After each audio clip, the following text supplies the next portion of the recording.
Hi, thank you.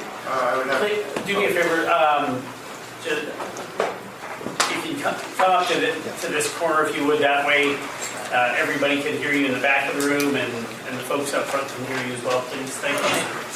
I move on 2 minutes. Yes, sir. Hi, thank you. My name is Blair Beekman. This was a very interesting subject to me. I first was introduced to this in the CED San Jose session, council session a week or two ago.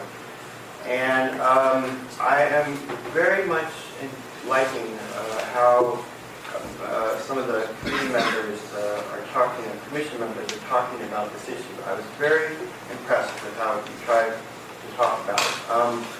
I was not so impressed and actually a bit worried that the city of San Jose, they're working with a certain agency on this report that's been established that left myself a little uncomfortable, and it feels just a little forced, and I'm worried about that. And Kim Walish very nicely mentioned at the end of the CED meeting that this is going to be a 2-year process or so. You mentioned what you want to be voting on soon here.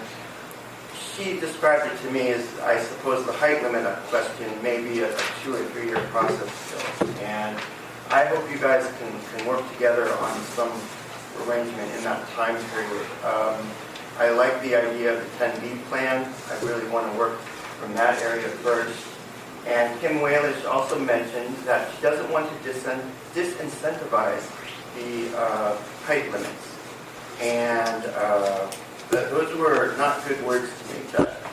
Councilperson Corrales just very awesomely said, what I think he very much loved, is that the idea of value capture, that's an important concept for our future as a community, and how we live and think in the future, and how we develop in the future.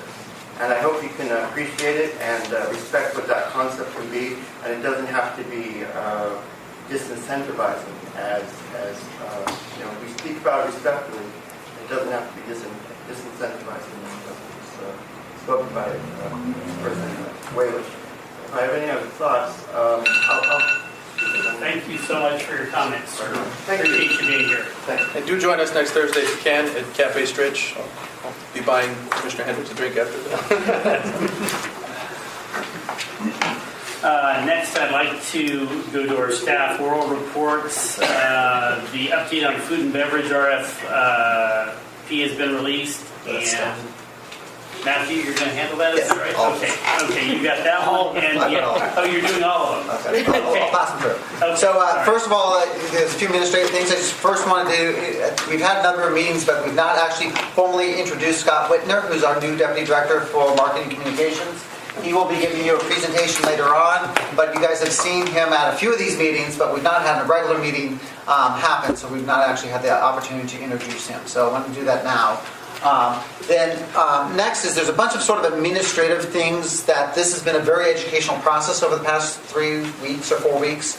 And I just want to cover a few rules of the Brown Act to sort of go through and explain why some of the things have happened the way that they have. So first of all, the voting. So the meeting 2 times passed on the 14th. We weren't allowed to vote on that. And so I wanted to explain one of the things that we have to do as part of the Brown Act and the Sunshine Rules for the city, which are 2 different sets of rules. We have to publish in the agenda anything we're going to be voting on, and it has to be written in such a way that the public at large would understand what it is we're asking folks to do or what it's going to be voted on. So we're not allowed, and the council themselves are not allowed to just make a motion to have something that's not agendized, that's not been clearly articulated within the agenda, which is why on the 14th we had to have the second special meeting with an agendized item that was clear about what the vote itself would be. On our agenda here, like the consent calendar, you can say it says, an action that we're going to be doing. We're going to be approving the minutes. So when we go through and have something that we formally want, we just need to make sure we're aware of that so that when we do publish the agenda, we make sure to note that in the agenda itself. Same thing too is the rules require us to post the agenda 7 days in advance. So when the agenda itself gets posted, once it's posted, we can't go through and change it as a part of that. Again, these are based on the rules that are set forth by those two acts. Next is so when producing memos for each other, You always can produce a memo as an individual and submit it as an individual. The clerk's office does ask that when you do submit more larger memos by more than one person, that you submit it 72 hours in advance. And those are some of the rules that they traditionally try to have folks follow with it. So that's one of the other ones that they're asking to have happen. You as an individual, you can always bring it at any time, but they ask for 24 hours in advance. Again, just to give your fellow commissioners times to react to it and understand what it is that's being asked of them, and time to digest it. Next would be serial communications. Serial communications, the way that's defined in the Brown Act, is that one member talks to another member, who talks to another member, who talks to another member, and pretty soon you have enough members who have talked about the issue outside the meeting to have formulated an opinion on it that is all collaborated together. It's very easy to make a mistake and say, oh, I only talked with this person over here, but that person then goes and talks to someone else. So just be aware of that as we're going through something that we might vote on. Again, I'm not saying that this is anything that happened. We talked about this at one of the meetings already. Just making sure that understand the rules, and I was asked to articulate it again on how these things happen. And again, it's not through malfeasance or anything of that nature. It's very easy to make a mistake. Council, if you've watched Council enough, at times they've done the same thing on accident. And the remedy of this is to disclose that happened, and then that happens at the next meeting. Never. It's never happened on Councilmember Peralta's watch. Yeah, right. Not taking to other members. So that's it for the administrative things. Then to let you know, the food and beverage RFP has been issued. I submitted that to you guys so that you know that it's out there. As city employees, we're not allowed to talk about any of the details. Everything for all RFPs, this is sort of a general rule, are always posted on BidSync. Staff don't ask some questions generally about the things other than the fact that it exists. Those questions are always submitted to BidSync so that everybody in the public get the same questions and the same answers to it and get a fair shake at bidding on a document. So definitely we encourage, there are trenches for smaller businesses to be a part of that. There is a small business establishment, and there's medium size, and then there's one big prime for multiple locations. I had a question in reference to BidSync because I've used it before for Sure. armored car contracts, but when I go on to it, they want me to be a member and pay money to be able to get to it. But are you saying that you can go to that BidSync site and you can see the RFP for the airport? There is no fee required for you to sign up for BidSync and to see any of the contracts that the city has signed up. I myself have signed up as an individual just to see what the contractors themselves would see. Okay. There is no fee associated with them. Yes, they do try and sell you on upgrading your services and upgrading to this or that, but for all the documents that you want from the city and all those aspects, there is no fee to it. It's free. Okay. That might be helpful for members of the commission if you might be able to send out just a little blurb of information so that we could be in the loop when Sure. RFPs go out from the airport. And it's not just the airports. The entire city uses BidSync. Okay. Okay. Great. Okay. I'm sorry, I didn't mean to interrupt, but Oh, no. I wanted to cover that. Okay. That's great. Go ahead. Then at on the 14th, the director also gave you a update on the airline lease negotiations. Just to let you know, that did go to council. Council did approve it. There wasn't any discussion at it. And so those negotiations are still ongoing. They're getting pretty close on completing everything, and we hope to have that all done within the next month or so. So just to give you an update on that. And then the last thing is actually I'm going to turn it over to Bob Lockhart, who will talk about our electric buses that you've seen advertised in the newspaper and elsewhere. Just to bring you an update on the electric buses. We have 10 of them on order. Most of them are actually going through the production process right now. We've actually inspected 6 of them. There is a challenge, though, on the kneeling function of the bus, which kneels when you get to a stop to allow ADA customers to get on and off. So that has put a delay in the delivery of buses. So they may actually have to change out the whole structure of that kneeling function. In fact, it may even be the VTA buses that they have on the road out there right now may include that same change to them. So we're expecting, we don't know the exact dates on it. We originally were supposed to have 6 of the buses in town this week. But unfortunately, it looks like it's probably going to be a month or 2, if not more, down the road before they actually come in. We just want to give you an update where we are on them. Big expense, big thing, very positive for the airport, and unfortunately we want them to work right. So we're going to have to wait until they get here properly made. Great, any questions? Is the charging infrastructure all set? Charging infrastructure's in and working, it's ready to go. And where is Ready for buses. It's down at the north end, close to where the police station is, right where the bus storage area is currently, next to FedEx, Okay. Proterra. Very good vendor, they've got good buses, it's just unfortunately there's a challenge now with that dealing function. Any other questions on that issue? Great, thank you, Bob. And down to commissioner comments. I'm going to start with Commissioner Blight. I have a request from Jennifer Renzel, the daughter of granddaughter of Ernie Renzel. And anyway, she was concerned that years ago, when Joanne was on the city council, That's years ago. the council passed a resolution to name the airfield, well, the Norman Waimanetta Airfield.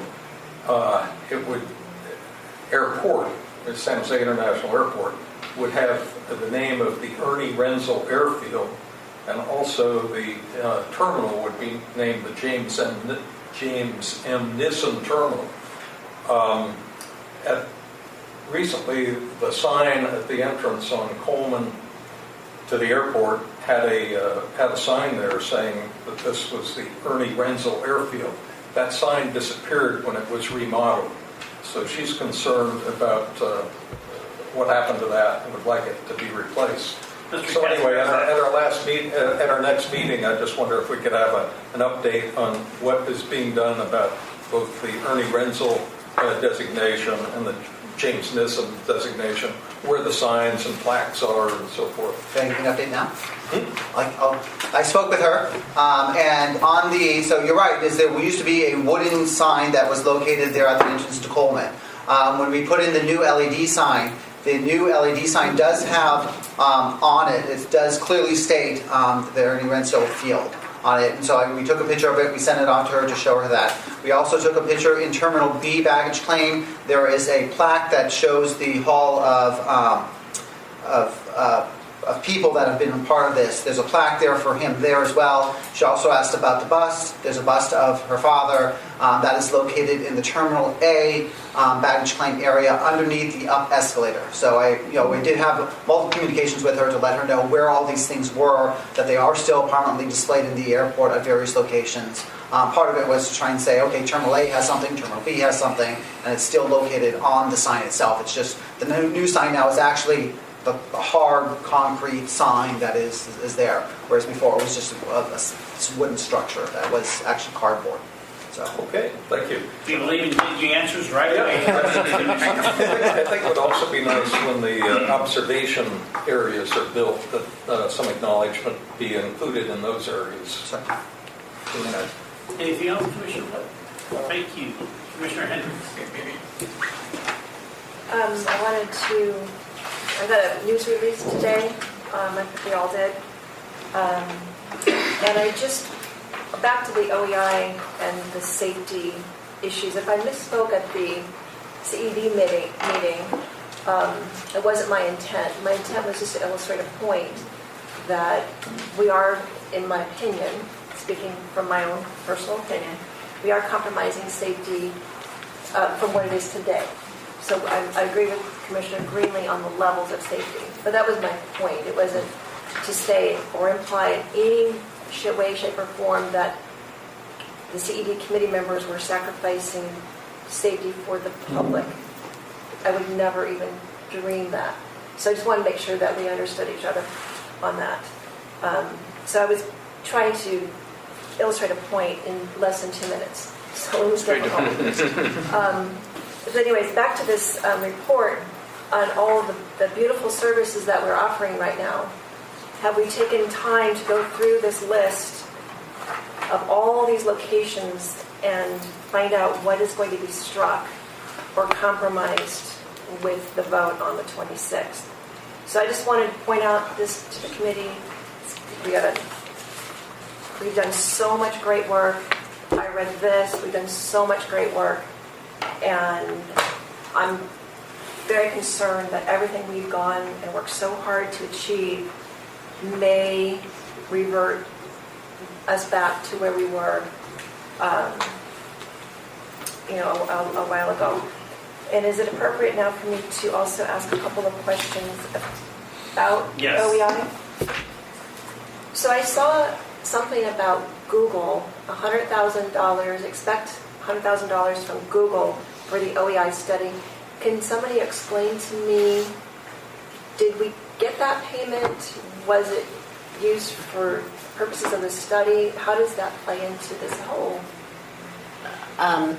I can't speak to the specifics of whatever agreement took place downtown. I can tell you the entire study was paid with airport funds. Okay, so the It airport was didn't totally get a check from 100% Google. airport funds.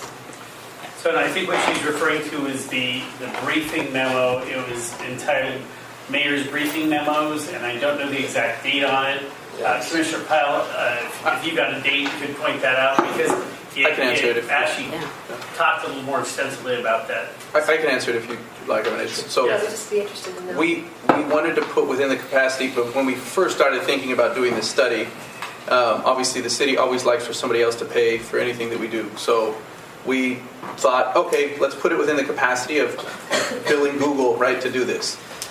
We then, on second thought, assumed maybe that's not the best image, because if you have Google paying for it, right, then it appears as though it's for just their specific benefit. So we wanted it to be a city independent study rather than one that was funded by Google or any other outside agency. So then that's why we said, actually, let's use airport funds solely for it. So even though it was in the capacity, so that's what you see there is we created the space for it. We opted to say, never mind, we don't want that money. That So we makes never me feel really good. so we never got any money for it. We and Google ended up, because they were very interested in it, paying for their own independent OEI study. So We saw that they had their own consultant. yeah. Did they have a study too? Yeah, they did a study to try and determine what, where. How does that, was the airport privy to their study? How did we compare? I don't know if the airport staff was privy to it. I didn't even get to see I think they might have kept it private. I don't know if you saw it, but Yeah, no, we they didn't show it to us. They sort of gave us a rundown, and theirs was how it compares is they thought we could go maybe even 3 times beyond what we're at now. So their consultant missed even the FAA minimum somehow. So quite honestly, I don't know how, but that was and like I said, I didn't see it. They just gave us a verbal kind of commentary around what they thought they could go to, and it was outrageous. So Yeah, and I do want to say we had actually, the commission had directed us, the council had directed us to do the study on the OEI surfaces before Google came into play. And so we had negotiated the contract and had started the study. And then when Google came into play and brought in a consultant, and then we started seeing these wild, and it was 1 out of over 30 TERP surfaces that he picked. That's when we brought him in and we walked them through all of our TERP analysis on each of the surfaces. So I never saw the end result of his study to Google, but I think he understood where each of the surfaces and how we came about the analysis on each of the surfaces, just so make sure we were both consistent on what the TERPs was on the south side. Can we just ask, since obviously the mayor's briefing memo has some different information in it that maybe is what happened, what was the cost of the study? $940,000. Okay, because this one shows 417,000. So again, 417 was the analysis okay, portion. So it had different elements to it. so it So was $40,000. $940,000 for the study. Okay. But Yes. for $940,000, the city is not going to get a binder. Yes. Yeah. Well, if we're going to make it a hard copy, No, I was wondering. we are in the process of reviewing all the draft documents now. So with the attempt of getting something posted for the council meeting in a draft form. Okay. It was a very intense study, and so we were getting through the technical memorandums at this point, so those are being reviewed. Commissioner Blake had a question in reference. I guess in doing this study, this recent study, did anybody pay any attention to the November 20th, 2006 council resolution about the airport obstruction study that is total 180 degrees out from what this current one is? This one said, protect the airport, don't build the tall buildings. Now we're saying, build the tall buildings and kill those flights. Can you go back to Commissioner Hendricks? So the vote that's going to happen on the 26th, it really concerns me because council's not going to have full information. They're not going to have a report they can refer to. They're not going to be able to sit down at their desk and flip through and study and process all of this information. We have provided the critical information and the various PowerPoints and the project steering committee has reviewed various iterations, and their comments were included. And so the PowerPoints had a summary of the entire study process that we went through. No, The document is just a... Those are very informative. Yeah, the document is a compilation of all that information, but the PowerPoints have all the information in it. But they're going to be making a decision, a very critical decision, without a complete package of information. They have to go to the different PowerPoints as an overall broad brush. I used to do presentations for council or board members and so forth back in the day, and you just kind of give them what you want to know, and then you explain in detail when you give your report, which is very effective. But there's I guess if I was on the council, I wouldn't even consider voting on this until I had every piece of information in front of me, because this is going to affect 50, 100 years out. So that was one of my thoughts about that. On the lease agreements, the airlines, do we anticipate any negative fallout on lease agreements as a result of the decision that we're going to have on the 26th? Is there going to be any kind of... Do you think every airline's going to be on board? So based on the direction from the CED committee meeting, we have gone out to the airlines to ask them a second time and to ask it specifically to what the CED was asking, not just the technical staff, but also the ones that are signing the lease, the ones that are making the marketing and flight decisions. So that question has already been posted to them. We have asked them to provide us with feedback on that, and we hope to get that feedback before the council meeting itself. And we have received feedback from 5 of them to date, and they have no objections to the direction staff. So there was some discussion at CPE about an upcoming meeting. It's on the 20th. I'm sorry? The 20th. The 20th with the airlines, right? Yeah. Okay. Thank you. I believe you had sent me a question that Matthew may have an answer to, so go ahead and ask your question. First of all, I wanted to thank you for providing this document, because it was actually quite informative. I just have one question, and maybe somebody from finance or maybe two can answer. On page 44, there's a chart about the lease agreements. And I'm trying to show everyone so that, because it's a very technical chart. I have a really basic Section. question. We start out with a lot of money from the leases. Say, for example, 2019, 89,056,223. And then in 2020, we dropped down to 38, Yes. So 18, 17. So there's got to be a logical reason for that. I just didn't know what that was. Sure.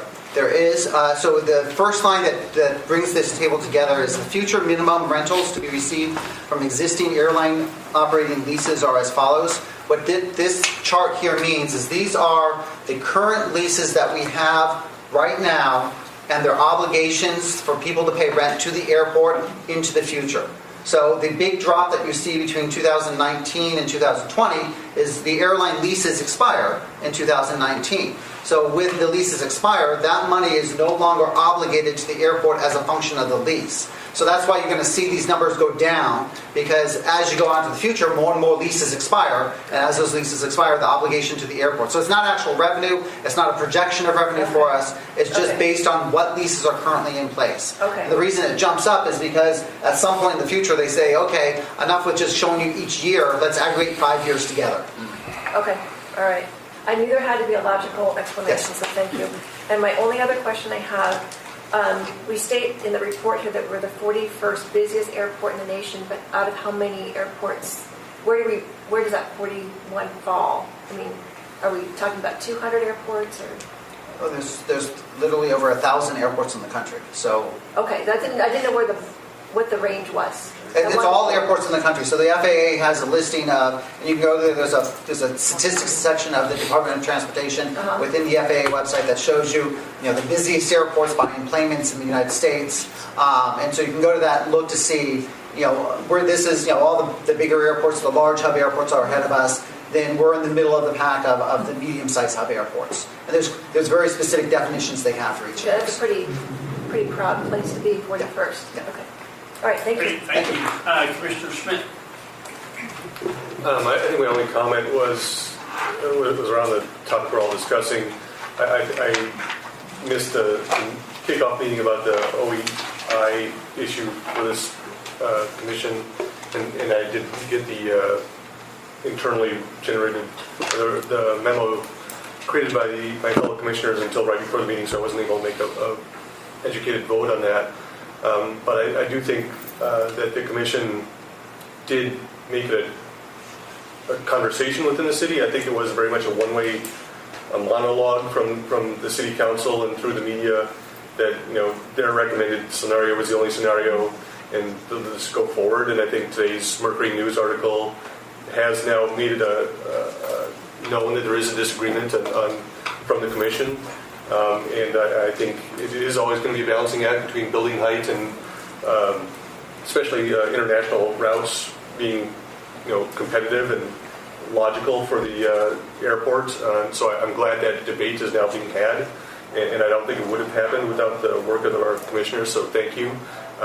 I'm somewhere in the middle. I can see the pros and cons of both ways, but I don't think it was the dialogue was fleshed out until the commission forced it to be fleshed out in the open. So thanks to everyone who participated in that. Thank you, Commissioner Schmidt. Commissioner Pyle. I've already said a lot about the OAI stuff, but I did send along some more comments about specific things, so about my concerns and stuff like that. So I think they're in there, and I guess that's it. Great, thank you. Commissioner Stemper. Oh, and one other. I'm sorry. One other. Yeah, congratulations! Great news. We have San Jose to Nashville. That's wonderful, right? Did I see that in the press release? That was one of the June. Yeah, in June though. That's huge. That's huge. Congratulations on that and all the other new flights. Sorry. Commissioner Schmidt, I'm going to go back to you and then we'll go to Commissioner Stemper. And I saw somewhere that the mayor's talking to Elon Musk about a tunnel between the airport and downtown. I fully It's support about that. time. I fully support it. Commissioner Stemper. Yeah. I had a request for just communication on any other meetings where OEI is coming up, because I wasn't aware when the city council meeting was and all that. So if there could just be some sort of communication. As someone who was part of the minority vote, I would like to go, and I'm a San Jose resident and something I'm really passionate about. And I feel like I don't want to beat a dead horse, but I spent a lot of time with the financial report last night, and I just feel that it's pretty obvious that our competitive advantages of an airport is not these long-haul flights to Asia. It is really regional, and we should really lean in to where our core competencies are. So I am fully supportive of scenario 4. So. Thank you. Commissioner Cruz. Also a comment, but probably more along the negative lines. I personally think that the council's going to cave into Google. Whatever we say is irrelevant. They're going to vote for it. And I completely disagree with Commissioner Stempner that we should become a domestic-only airline, which is what will be the result of that.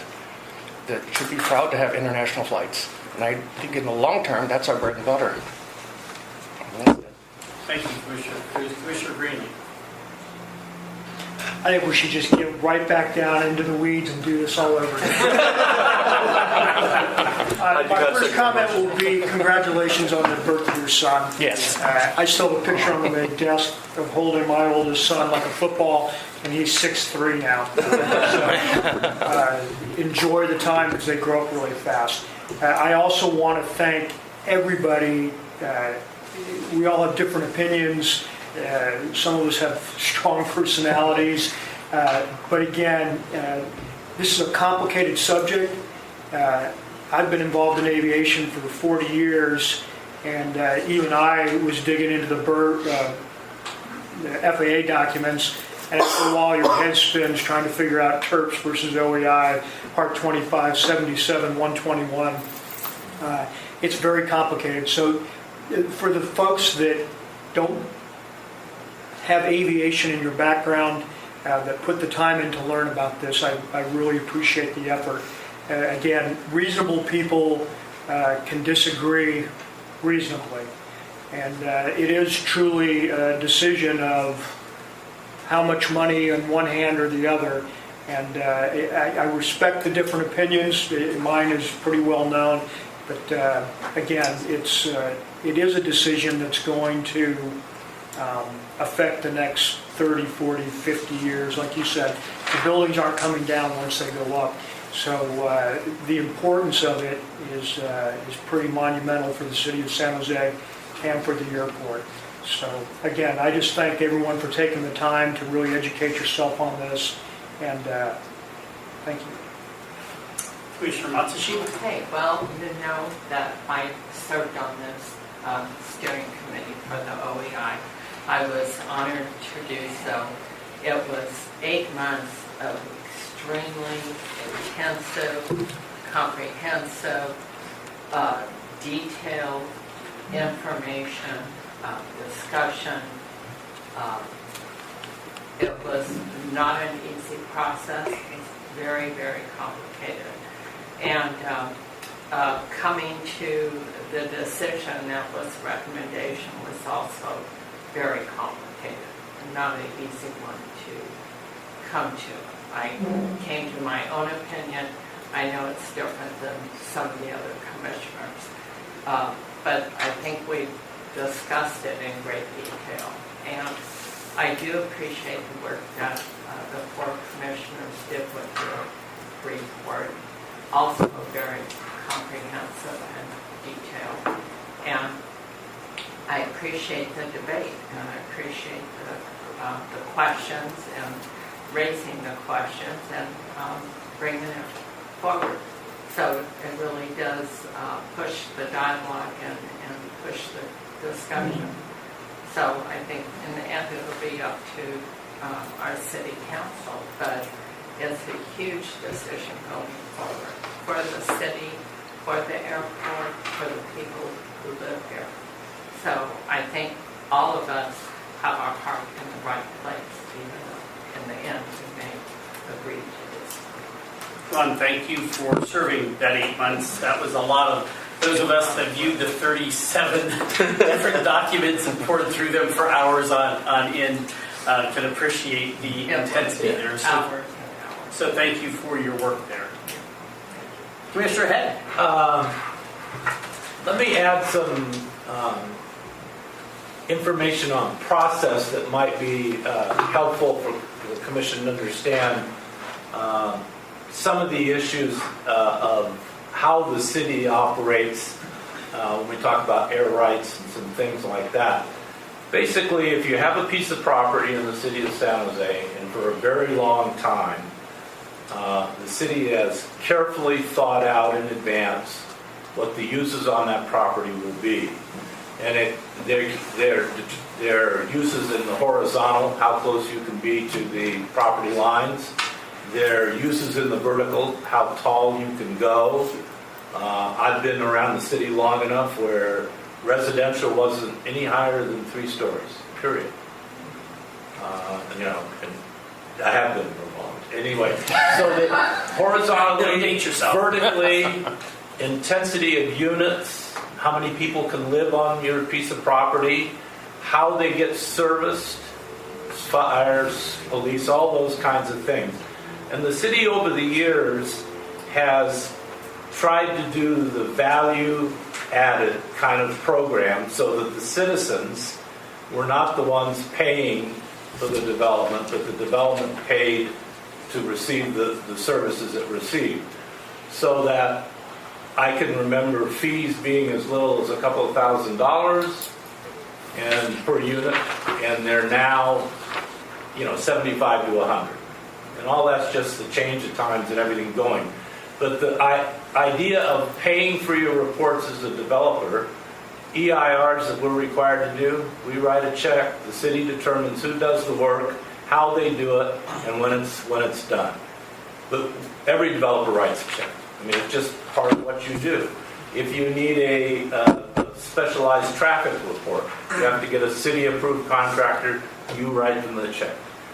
So the idea that the original thought was to go to Google would have been kind of standard operating procedure, and then you look at it and say, wait a minute, this needs to be on reflective. But in the original thought, there was nothing other than we have requested people in development to pay to propose so we can make a judgment on what their use should be. It wasn't specialized in the Google situation. All of us in development write those checks. So there shouldn't be shadows on that process. It's been that way, and it's fully disclosed, and everyone on the council is aware of how that process works and where those checks are written. I've enjoyed the conversation of us collegially. We've had a lot of passion, and we have it and are still having it, and yeah, it's been pretty kind of mellow time among us. So thank you for the mellowness coming my way. Hopefully I'm throwing some out your way.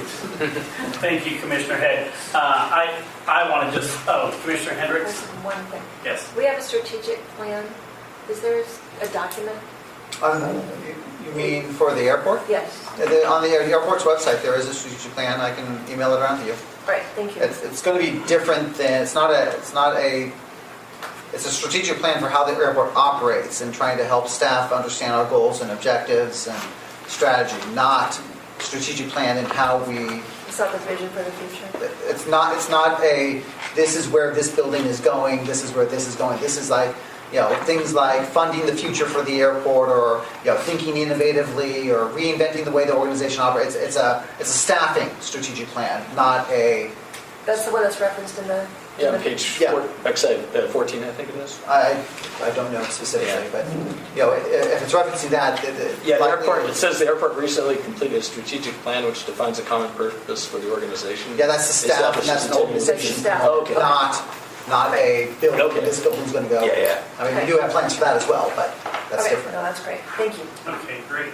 Well, I just like to say, and thank you all for being patient. I think it was really important for us as a commission to have an opportunity to get some things off our chest, have some open dialogue with one another, because we do have some differing sets of opinion, and I think that's really healthy for an organization. In the number of years that I've been here, this is the most important issue that I believe has come before this commission. And I think it was really important for the health of our commission to have this discussion tonight. And that's why I didn't shorten it up, because it is so critical. There is the city council meeting coming up on the 26th at 1:30 p.m. And you are all invited to extend your personal opinions. You are, just like at this meeting, limited to 2 minutes. And I'd encourage those of you that want to be at that council meeting to let your voices be heard. When is that again? That is Tuesday the 26th Okay. at 1:30 p.m. But it may be 3:30 or 5:30, depending on when it hits the calendar. It definitely will be 1:30. Usually takes us an hour or so to get things moving. So. Just to let you know that the city council, all city council meetings and all committee meetings are actually live streamed on the San Jose City website. Oh. So you can watch the live stream. You can see what the agenda is. You can see where it is on the agenda. You can try and follow along if you really want to. The council sometimes goes through things really quickly. But if you can't attend it and you want to see what's going on, you can still do it that way if you're unable to be there in person. And Just as a heads Comcast Channel 26. And I want to recognize Commissioner Pyle because he did something I asked him to do because those meetings can be very long and we were interested in one section of the meeting. Commissioner Pyle took the video for that meeting and actually chopped it into different pieces. Each commissioner, including Commissioner Matsushima, all of us that spoke have a segment that he put out, and I'm going to ask, would you send those links to Matthew? And Matthew, would you distribute those to the commission? That way, if those of you that are interested in seeing the dialogue at the meeting and the comments in reference to OEI, it would be a good opportunity for you. So that way you can see exactly what happened.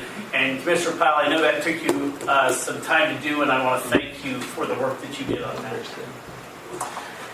Thank you so much. Let me move on to our public comment section. And we have public comments that have to do with noise, and we have other public comments. I'm going to take the other public comment first under Section 5, which is the Guadalupe Gardens.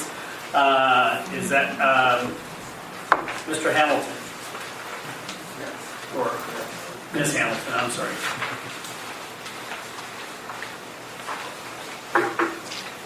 My apologies. No problem. Thank you. Thanks for your service. Leslie Hamilton, Guadalupe River Park Conservancy. We're the Recreation Neighborhood Services partner in the development and active use of Guadalupe River Park and Gardens. Guadalupe Gardens, for those of you who don't know, is immediately south of the airport and Highway 880. It was a neighborhood of over 600 homes that was cleared using federal aviation grants for noise abatement and approach on safety when the airport was expanding back in the, I guess it started in the 60s and 70s and actually went forward from there. In 2002, the City Council and the FAA approved an airport reuse plan, a master plan for Guadalupe Gardens. It was subject to extensive community input. Given the proximity of the airport, very restricted in terms of uses, but we do have an approved plan. There's a technical committee that is chaired by Kerry Green, airport planner, and co-chaired by his PRNS counterpart. The Conservancy, per the master plan, has a seat on that body, and it reviews projects, building projects, construction projects in that area. The gardens are, the park and gardens are included in the 2040 general plan as open space parkland habitat. It's also in the green print as the same open space parkland habitat.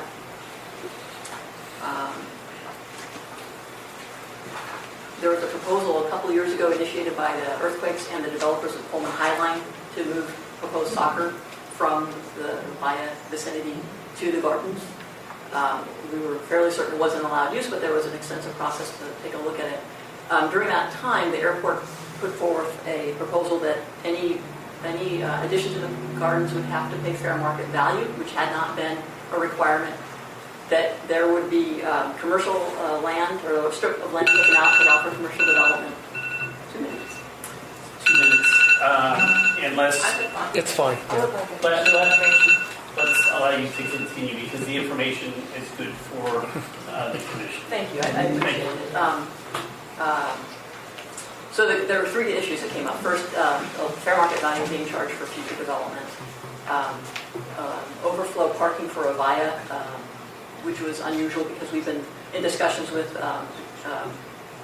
Kerry Green about when Spring Street closed, how many cars could park there. We were arguing over whether 12 cars or 20 cars could be there, and all of a sudden you're talking about 1,100 cars in that area. And then the third thing was removing land from Guadalupe Gardens for commercial development. It was characterized as neighborhood serving commercials, such as the Jiffy Lube. And then on the north side of Heading, where some of the other parcels are, for something like mini storage. So we vehemently opposed that proposal. The soccer went away because of the ALOC prohibition, or the Caltrans Aviation Division's prohibition against group activities, children's activities in that space. However, these 3 issues that I just mentioned have lingered, and we've had a really hard time resolving them. About a year ago, we met with Assistant Director Ross and Director Aiken about some of these issues. Clearly didn't have any agreement on them, and there wasn't any kind of resolution moving forward. And then this last summer, the airport staff unilaterally initiated a proposal to take that land out of Guadalupe Gardens.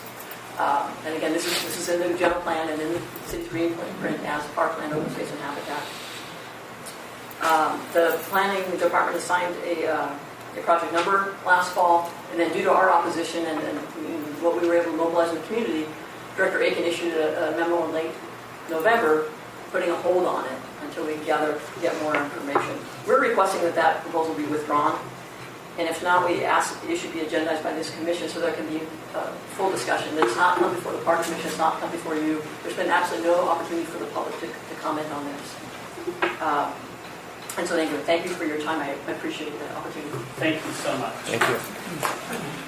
I want to go to staff just because I don't know that many of us were aware of some of that information, and is that an appropriate item to be agendized for a future meeting? We can discuss that at the next meeting when we build the work plan out for the next year. So that would be an appropriate time to have that discussion. If you would do me a favor and just make a note of that, so we make sure to discuss that for the next meeting because that will be our work plan meeting. Yeah, I think the commission has talked about Guadalupe Gardens in the past. I mean, there are ongoing developments that happen with it, and so it would be appropriate to bring it up again. So. Great, thank you so much. Next, we're going to move on to item 6, and we have public comments for item. You have another 5 comment. No, I've got 2 6 comments. Or did I miss somebody? There was a second. I'm sorry. Yes, I do have 2. So, Mr. Beekman. Commissioner Hendricks. Before we take on another speaker, would it be appropriate for staff to send the commission a copy of the Aiken-Ross memo holding this project so we can... Yeah, we'll send you a link or provide them. I think that would be helpful. it might not be as illuminating as a discussion or more prepared, No, but just like a we'll little provide it. background on Yeah. the issue. Thank you. Mr. Beekman. Thank you, Matthew, for catching that. I thought I had 2 cards for the same topic. Thank you. For public comment, I wanted to introduce myself as Blair Beekman. I'm working on better accountability with technology. There is a whole new world that is opening up in this field, and how technology can now have an organized guideline process to it, and we don't have to be so mishmashed and haphazard about how we introduce technology into the city. And I'm sure you're aware of the work of the County of Santa Clara, Joe Simidian, Supervisor Joe Simidian. We're just all helping to lay down some really good plans for our future. We're really building a sustainable community future with this sort of work. We're leaving the era of 9/11 and war. And it's very satisfying work. And I hope you can look into it. You interestingly here at the airport have some very interesting data collection practices that I'm impressed by. And it may be difficult to learn how to transpose them into the city life. I wish we could. And hopefully in the future we can talk maybe more in the commission more. We'll tonight to talk about that a bit more. So it's good work. Check it out if you can. And works in Oakland too. As a creator of it also. And I just wanted to quickly comment on the last item about the height limit stuff. I hope that City Council does not act rushed in this process. We have a few years to work on this. And the 10B idea that's mentioned here, I think is a really good beginning point in how to talk about this issue and let it develop, grow over time, as opposed to demanding things immediately now. Thank you. Thank you. Moving on to item number 6, we have 2 speakers. I'd like to invite Ms. Ward. Sorry. You should do the noise report first, and then... You want to do the noise report first? And 6A, then 6B. Okay, and then have them speak after the noise report? All right. That's fine, then I will bring up Michael Winnitz.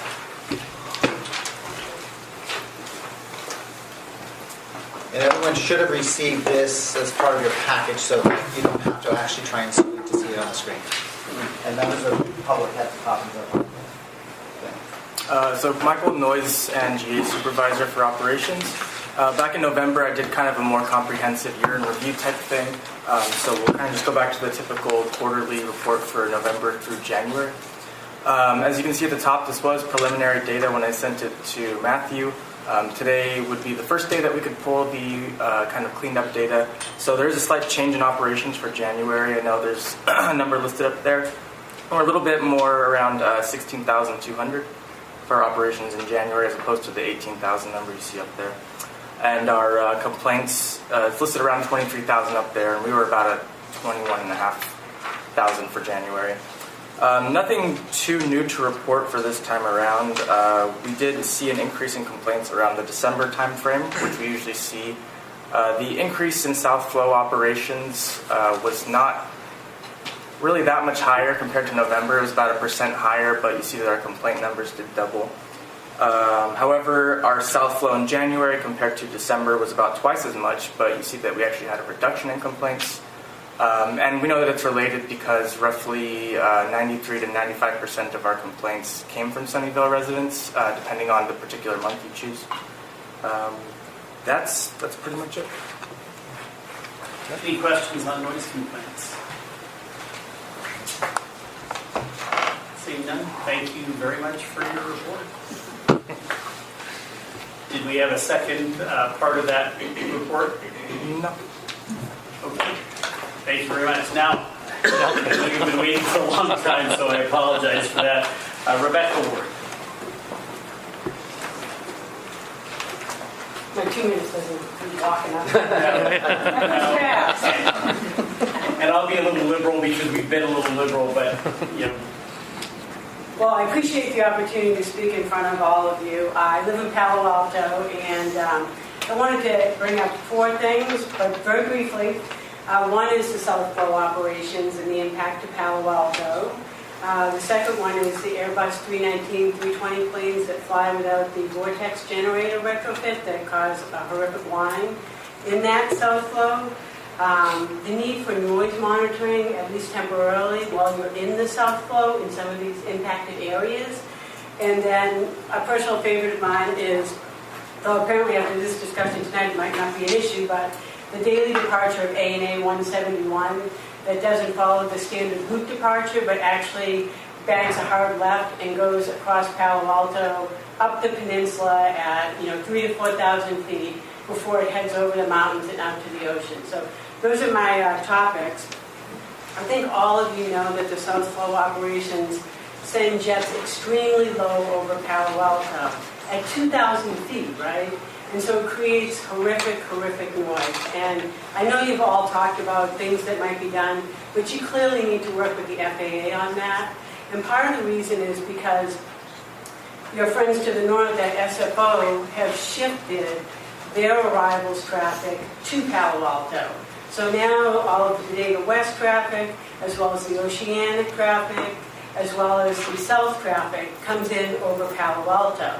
And so you can imagine during your South Flow operations where you've got planes going at 2,000 feet, literally 2,000 feet over Palo Alto. Our friends up at SFO, 95% of the time are still in the West Flow, right? So they're sending jet after jet after jet in at 4,000 feet, while you guys are turning low at 2,000 feet. And it does create a very toxic noise environment. So I'm hoping that you guys can address that with the FAA because it clearly is not sustainable, right? I don't think SFO or SJC wants to turn Palo Alto into this toxic noise environment, but that's what's happening right now, right? Is Palo Alto has become this area where all the low jet traffic is traversing, and I'm hoping that at least on South Flow, as we're all Santa Clara residents, that you guys can work hard to try to at least move that traffic off of Palo Alto. So I appreciate that. Please retrofit those Airbus planes. Work with the airlines on that. That stuff is toxic. Have you ever been under that thing?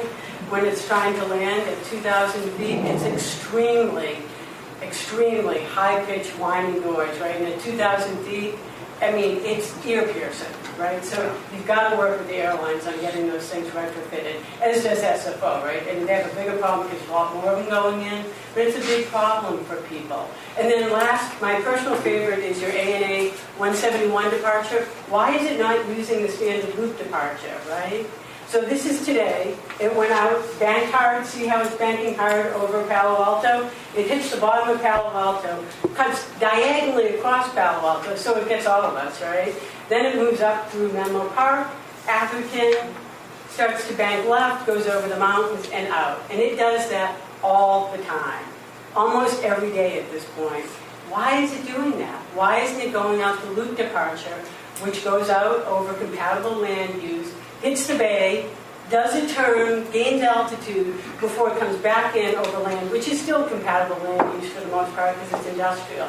So can you please work with them to stop doing this? Because my understanding, I've spoken with both the noise office as well as the operations, is that it is an ATC airline issue. So if you could please work with them, assuming that you're still going to have international flights, to not do that. I'm just following you. Just a little levity there. To not do that. Thank you very much. Thank you very much for the extra time. I really appreciate it. Thank you so much. And Mr. Schultz. Hi, I'm Mark Schultz. I also live in Palo Alto, and I wanted to reiterate what Rebecca had said, particularly about the South Flow. I mean, it is, you talk about, next gen and all this new technology. Next gen is not that much new technology. The landing system uses ILS is what, 6 years old? Pilots talk to air traffic control by radio. This isn't that sophisticated. Yet what we have is not only do we have 60% of SFO's flights coming through that corridor Rebecca talked about. Now, South Flow regularly is all the way down to Palo Alto and Menlo Park at 2,000 feet. When it's turning, I don't even know what Class B means at that point. I mean, isn't Class B 3,000 feet? I mean, I'm not a pilot, but I guess. And they lowered it recently, but it seems like you're operating not in really good safety margins. And it just seems to get worse and worse and worse month after year. And it's incredibly, incredibly noisy. People are getting really upset. We file complaints using this. Unfortunately, they all pick up the SFO traffic, but it goes to San Francisco. And San Francisco doesn't share it with you. So I think the complaints, you can just like double or quadruple them every time there's South Flow, which gets down to Palo Alto at 2,000 feet. I mean, amazing with those flights. And we have actually set up ADS-B receivers, and we have collected all NOP data, radar data from 2006 to date. We've had ADS-B native collectors for the last 3 years, so we have all of the traffic. We can put it on Google Earth-like maps, right? And so we can see, we can track it. When we see bad flow, we can see it. And it is amazing how low that traffic is. It's actually lower over the peninsula than when it makes the turn, when it makes the base turn back into kind of has to gain altitude to make the probably to collect go to the localizer and then down. But it is just incessant. I mean, when it happens, it is the loudest traffic by far that we experience, way louder than SFO. So that really needs to be looked at from a noise perspective and certainly from a safety perspective, because this is just based on air traffic controllers and pilots having absolutely great situational awareness. There's not an amazing technology that's keeping those airlines that are doing opposite direction crosses at 1,000 feet separation safe. Thank you. Thank you so much.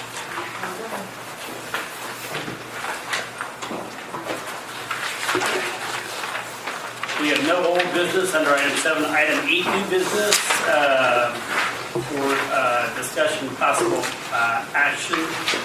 Matthew, what's So Southeast Area Study. So Southeast Area Study, there's not much to report on this. This was one of the items that was on our work plan. And there are some plans around it. So we've talked about the ARP building relocating. There is an RFP that's already out there. This is dependent on the FAA grant coming in. But as we sort of plan for the future, the Southeast area is a section of the airport that is a part of a bunch of precursor projects. So that's where the ARP building will need to be moved.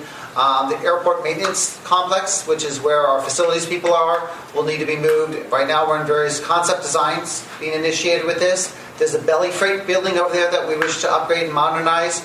We're looking for a third-party designer, builder, and operator to currently come out and deal with that. RFP has not come out yet. We're still in the construction part of that.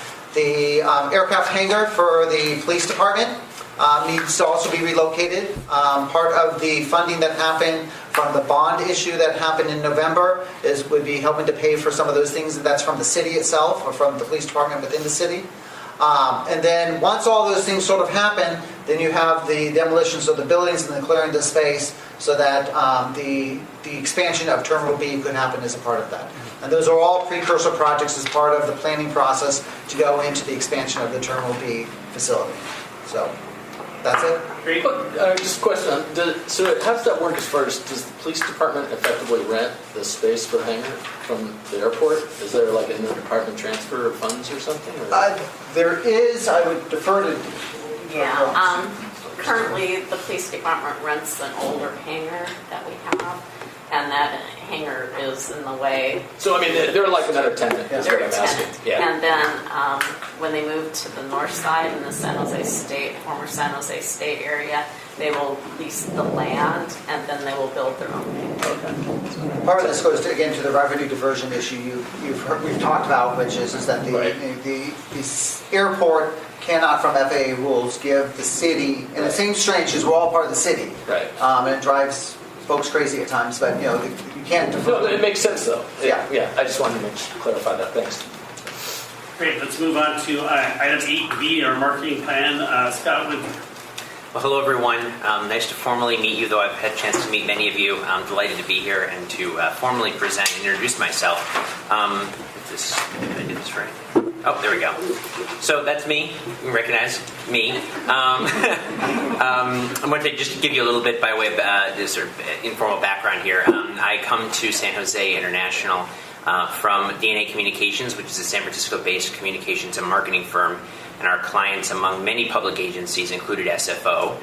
Was there for about 5 years. Prior to that, was at the Oakland International Airport just up the road, and spent the bulk of my airport career prior to that in Detroit, at Detroit Metro Airport, an airport I know that Commissioner Greenlee knows probably too well.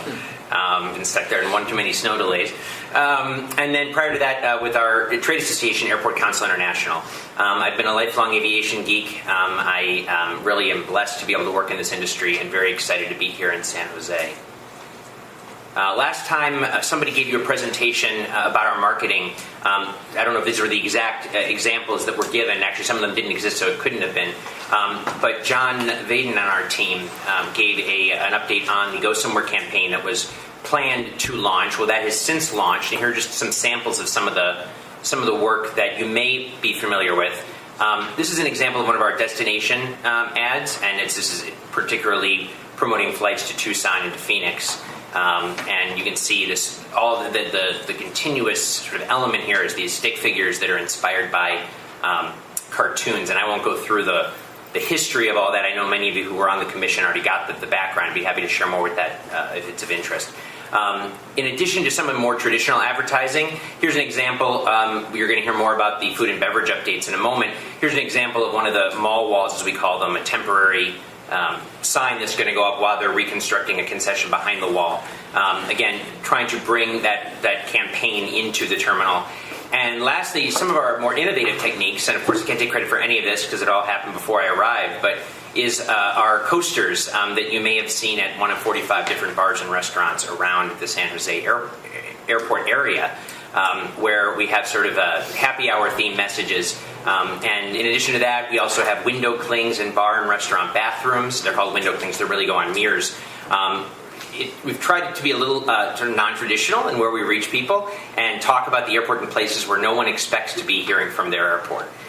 So that's a whole aspect of this campaign. So this campaign launched in, I believe it was November. I'm now, it'll be 3 months next week. So I think it launched in October, November. Sure. And I know that we're going to get a report on some of the initial results, unfortunately not until the end of this week. So next time I'm here, I'll be able to tell you more about the success of that campaign. But in the meantime, I wanted to give you just a brief sort of overview of my goals coming into this position. Again, as I said, now just beginning month 3 here next week. One of my goals is for the airport to better know its stakeholders. I think the airport does a great job of communication and marketing today. I think we can always get to know the people who our airport depends on and who depends on us. I think we need to perhaps rethink and broaden our definition of customer. There's been a lot of discussion of our customers as people who purchase airline tickets, but in fact, as all of you know, people who do business with the airport range from, a person who purchases airline tickets could be a different type of customer at different points along their journey, from parking to purchasing concessions, to any number of different sort of touch points with the airport. So really mapping that passenger journey and looking at how the customer interacts with us, but also people who do business with us on the periphery, our FBOs, rental car companies, airlines, of course. So I think the definition of customer really can be broadened to be even more encompassing than it has been. Continuing to invest in relationships, I think that's one of the things that I've seen in my short time here that is probably the most impressive about what the team here has done consistently is build relationships. We want to continue to foster those throughout the communities that we serve, both the airport and then out beyond into the community. We want to focus on great storytelling. You know, the essence of all good communication and marketing comes down to telling a great story. And in a second, I'm going to show a video that some of you may have seen. One of our sort of initiatives this year, and we actually have a new staff person on our team who's really focused on this, is to incorporate more multimedia into our storytelling. And so I'm going to show one of the videos. Some of you who were at the 14.3 million passenger event may have seen the video that came out of that. That was one of his first. But the airport really has great stories unfold here every day. And really capitalizing on some of those positive stories is sort of what I call the Love Actually moments. If those of you are familiar with the movie, airports are really magical places, and there's a lot we can do with that. And then lastly, but certainly not least important, is continually evaluating, not just at the end, but throughout all of our marketing and communication efforts, being prepared to enhance that performance along the way and course correct as we go. So with that, I'll let Matt show the video.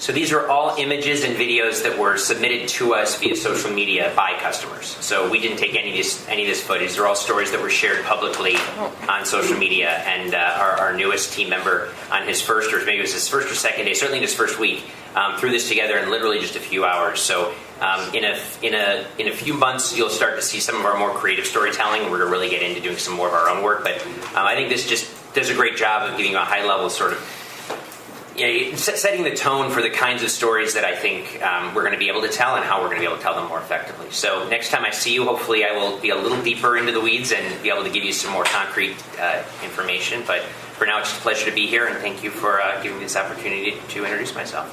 Thank you. So I'd like to just say that I saw the billboard that was over right at Coleman Avenue in 17, and caught my eye. But the one disappointment I had, I like the billboard, but the Go Somewhere and the SJC and it was just really small. And I really think that that needs to be bigger because, Silicon Valley's airport needs to be out there a little bit stronger. I like the concept, but I wanted to see a little more, because people as they're driving by and things like that only have split seconds to look at things. So, or they should, since we're they only have split seconds to look at things. But that was my only comment, but I like the campaign. Any questions? Commissioner Hendricks. So Mark, I think that's delightful. So I think you're on the right track. Same comment as Chairperson Connolly. I think that it needs to scream Silicon Valley. It needs to scream San Jose International Airport. It needs to be big and bold, even on the little coasters. But this is just another comment. As a person using the website, we have some really cool nonstop destination photographs. Albuquerque. But we don't say Albuquerque, New Mexico. We don't say where these places are. And I think we're assuming that everybody knows geography. We're assuming that everybody knows SJC, and they know our market. And I think if we could just put the state or even the country's name next to that destination, simple fix, I think it could even enhance our already great SJC website. So that's just a recommendation I have. Maybe you could take a look at that as somebody new with fresh eyes. Will do.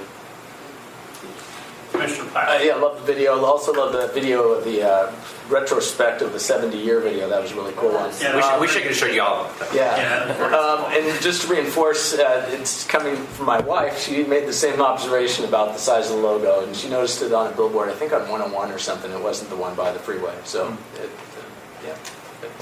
No, thank you. I like the direction as well. Great. Thank you so very much. Moving on to our legislative update. Matthew, you're up again. Okay. You have in your packet a briefing memo that was written on the 1st of February, which is important just because so much happens between now and then. As of this Friday, the federal government is set to expire again in terms of its funding of a select number of departments.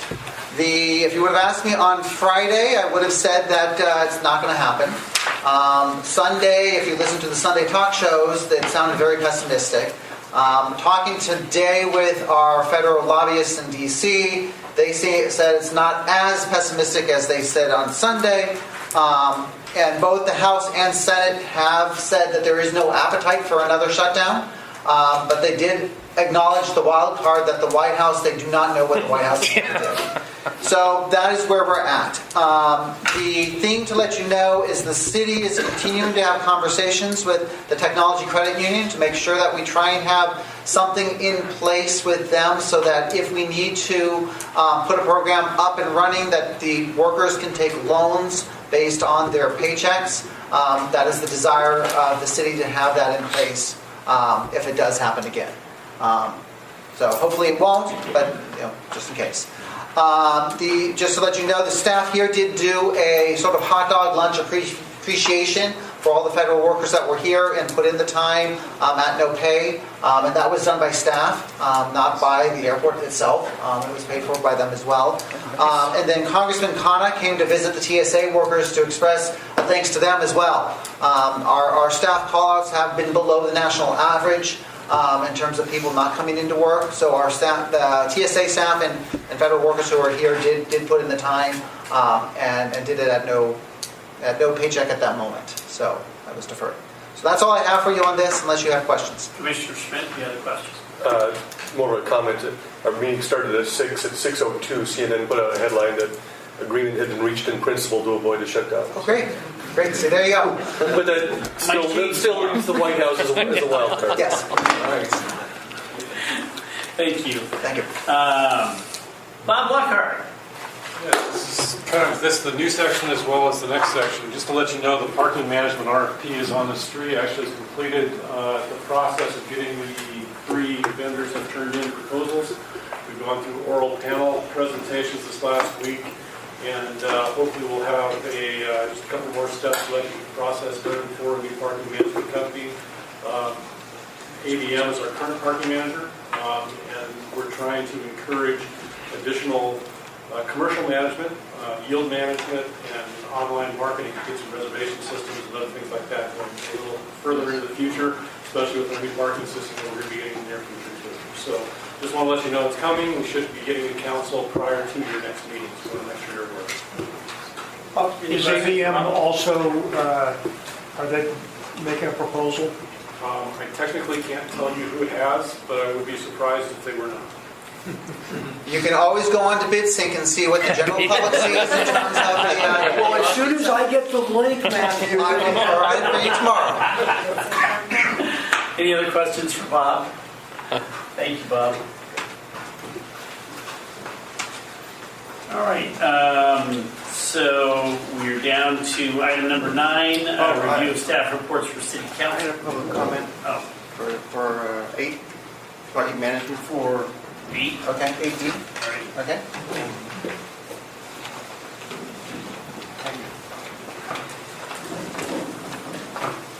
Mr. Beekman. I just wanted to comment that there was, over the summer, to work on this Google stuff, there was a committee called the SAG Committee, and it was people from all over the city who met fairly regularly to try to hash out a good set of ideals for how Google can work in San Jose downtown.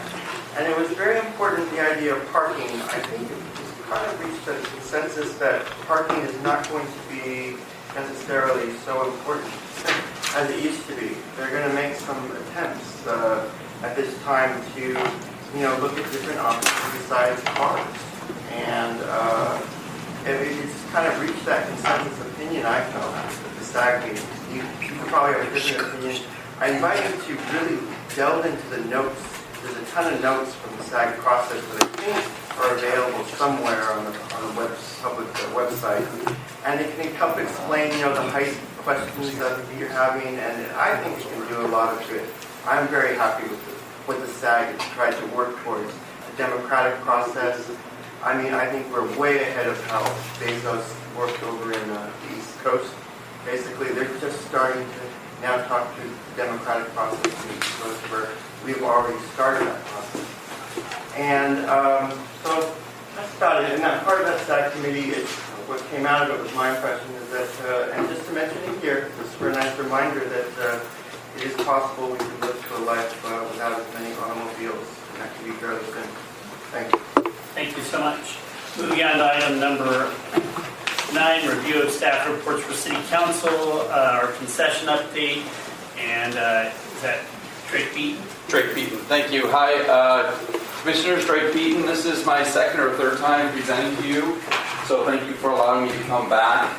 I am the principal property manager, so I oversee the airlines as well as the concessions programs. The items we have tonight are, first up is the Mercury Air Cargo.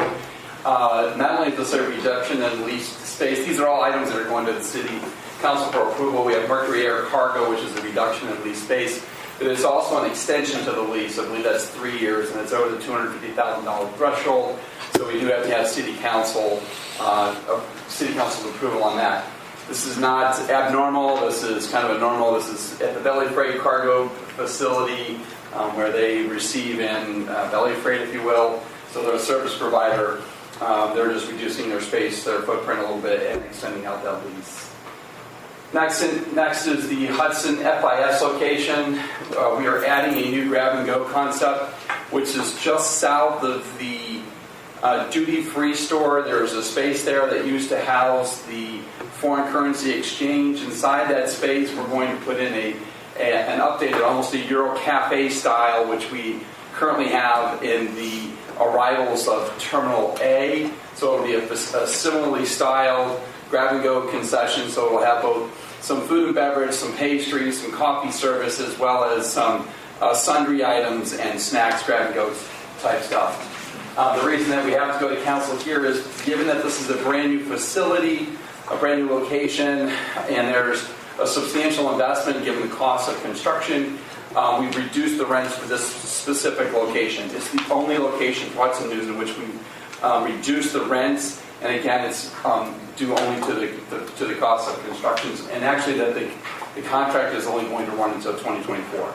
So there's a limited time to recover their expenses as well. Next up is a host contract extension. We are adding 2 years to their term. The reason that we are adding the term is going back to construction costs, as they've gone in to start and refresh and build some of our new concessions. What they have found is that the construction costs are coming in about 40% higher than what they had originally anticipated. So where they were looking at spending about $6.5 million, they're now upwards of $10 million in capital investments. So there's a significant amount of capital investment above what they had originally proposed. If you recall, we're adding the Chick-fil-A, we're adding Shake Shack, we're adding the International Beer Union, we're upgrading the one of the Starbucks locations, and we're adding a Great American Bagel concept, and then we're also adding in a food and beverage bar location in the interim facility. The interesting thing about the interim facility is that this is going to be the first location in the airport in which we will be able to serve alcohol throughout the entire concourse. So the entire facility, the entire interim facility, will be able to sell. You'll be able to go up to the bar, buy a beer, and as long as you keep it in the interim facility, you can take it back to your seat and you can enjoy it there. And then we're also changing the marketing language to include concessions service initiatives. So right now, we currently collect half a percentage point of sales, and that goes towards marketing the concessions program. What we're saying is that we want to do this as a marketing and customer service initiative. So we want to be able to reward our passengers through customer service initiatives, tell us how we're doing, we'll send you a reward, but also provide rewards to our staff or to the concession staff that also are found doing outstanding jobs. And then finally, Clear Channel. This is the last one I have. Clear Channel, we're asking for permission to renew the city manager's authority to amend the current contract. This includes term, capital investment, and equipment. That's what was previously approved by the city council. What happened is that by the time there's some logistics that had to go on for Clear Channel to sign some specific advertising agreements. By the time they got those advertising agreements completed, the authorization by the city manager to extend or to amend their agreement had expired. So what we're doing is we're going back to city council and asking the council to give the authority to the city manager to amend that agreement. And that's it for me. I'm happy to take questions. Commissioner Schmidt. What's special about the interim facility that it's got different alcohol rules? Sorry? What's different? Yeah. So there's only one operator, essentially is what it comes down to. There has to be control of alcohol within the facility in order for you to do that. And since they're the only one selling alcohol in the interim facility, we know that if somebody's not supposed to, the minor has alcohol, we know where the alcohol came from. Somebody leaves the building with the alcohol, we know where the alcohol came from. Okay. No drive-through for Chick-fil-A. No. There's probably only one way in and one way out of the facility, isn't it? Yeah, essentially, yes. Right. So and they'll actually have, we're hoping that they'll have servers in the facility itself, right? Because the bar is rather small. They'll have servers that are going to serve alcohol as well as clean and maintain the facility as well. That help anyways.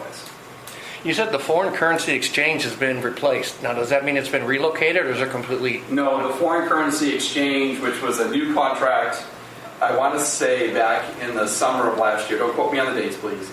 I want to say the contract went into effect around July, August. I think they've made it to September, October.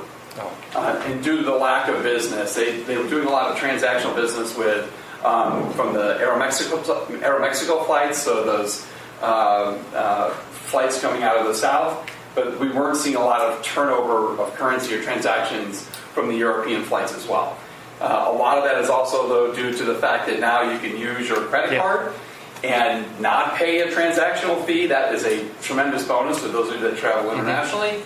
So for that reason, it didn't actually survive. Sense. Any other questions? Great, thank you. All right, thank you for your time. Well, believe it or not, we've gotten through the agenda. And is there anything else for the committee of order? All right, I want to remind you our next meeting will be on Monday, May 13th. If by chance you are not going to be in attendance and you want to call in, team up with Matthew so that he can give you the rules for being able to do that. And I don't anticipate, but you never know, I don't anticipate another special meeting, although it's been nice getting to know everybody the last month and a half that we've had a few meetings together. So if there's no other items on the agenda, enjoy your President's Day weekend. And